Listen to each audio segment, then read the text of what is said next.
সমিতি সমিতির টাকা উঠাই দিয়েছি, বিশ্বাস করো। সমিতি না? হ্যাঁ, এই কাহিনী চলতেছে তাইলে? মানুষ তাহলে যা কয় সব সত্যি কথা কয় না? আমি একটা বলদ বলদ, আমি ঘরের মধ্যে সাদা কালো টিভি সেটে বসে আছি, এটা তো রঙিন ছবি চলতেছে। বিশ্বাস করো, আমি সমিতির থেকে লোন নিচে কিস্তির টাকা তুলতে চাইছিলাম, ওই টাকাতে।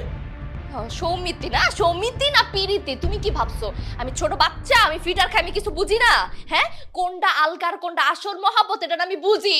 মশা মিয়া, চান্দে দাগ থাকতে পারে, আমার চরিত্রে কোনো দাগ নাই। আরে পার্লার দিব এই কথা কইয়া সমিতির থেকে লোন নিছে, সেই টাকা দেয় ওই টাকা দিবি।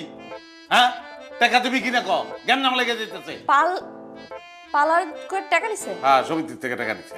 তাহলে তোমার এত ব্যবসা করা লাগবে কি লেগা? হ্যাঁ, তুমি আদম শুকনের ব্যবসা করতেছো, আলুর ব্যবসা, পটলের ব্যবসা, এই ব্যবসা ওই ব্যবসা, এখন কি তোমার সমিতির ব্যবসা করা লাগবে? তো একটা ব্যবসা দিয়ে সংসার চলে,